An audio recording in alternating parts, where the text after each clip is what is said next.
بچه ما ساعت 7 بود حرکت کردیم به سمت شیراز، چون اول میخواستیم بریم کوروش و تخت جمشید از جاده قدیم رفتیم. ساعت 11 بود رسیدیم کوروش. همون اول ما سوار شتر شدیم و یه دو شتر سواری کردیم، بعدش رفتیم سر مقبره کوروش.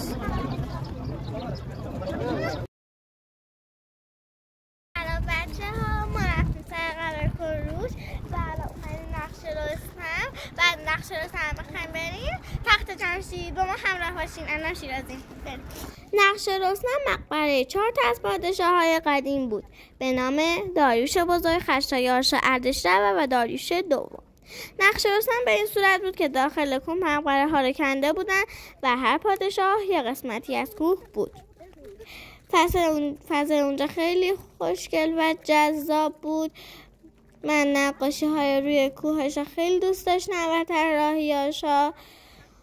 اونجا یه معبد زرتشت داشت که خیلی قدیمی و خوشگل بود. ما کل عکس گرفتیم، همه تابلوهای اونجا رو خوندیم. من و پسر عمم و خواهرم کلی اونجا بدو کردیم. حتما ما رو سابسکرایب کنید، لایکمون کنید و برامون کامنت های خوشگل بذارید. تا آخر ویدیو هم با ما همراه باشین. بعد از نقشه رستم دیگه حسابی گشنمون شده بود. یه رستوران نزدیک تخت جمشید بود، پیدا کردیم رفتیم اونجا برای نهار. ما 2 تا خانواده بودیم، یعنی 2 سری غذا سفارش دادیم. از شانس ما همون اول غذا یکی از خانواده ها آوردن. ما به خیال اینکه غذامون رو میارن همچین منتظر نشسته بودیم، دیدیم خبری از غذا نشد.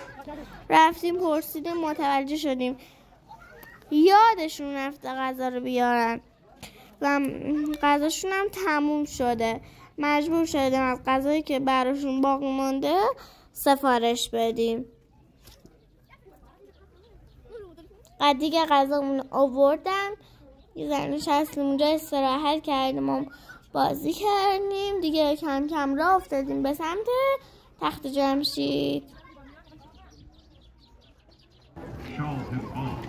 تخت جمشید یه فضای بزرگ و با شکوهی بود. با اینکه تخریب شده بود ولی باز هم شکوه و عظمتش پیدا بود. یه سری دوربین 3 بعدی بود که ما رفتیم بگیریم، ولی یه صف خیلی طولانی داشت که منصرف شدیم.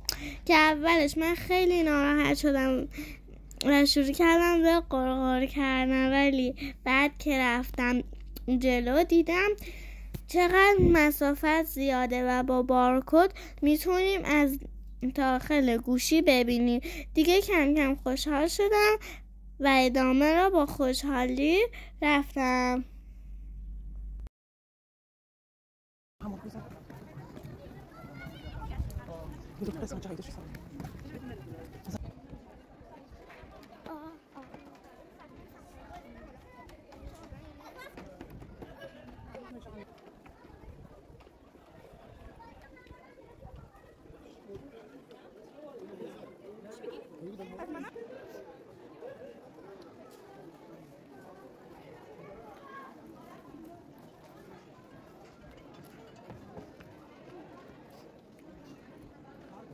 نشونه قوم میدن. مثلا اینا بابلی بودن، نمیدونم مثلا هر کدوم اینا نشونه قوم یک کشوره. این خراجشون رو می‌برن. پول مالیات میدن. قوم‌های مختلف شرکتی می‌کشه.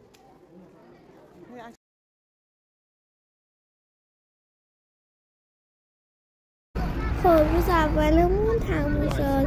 رفتیم به سمت شیراز، یه خونه گرفتیم تا روزای بعدی با ما همراه باشید.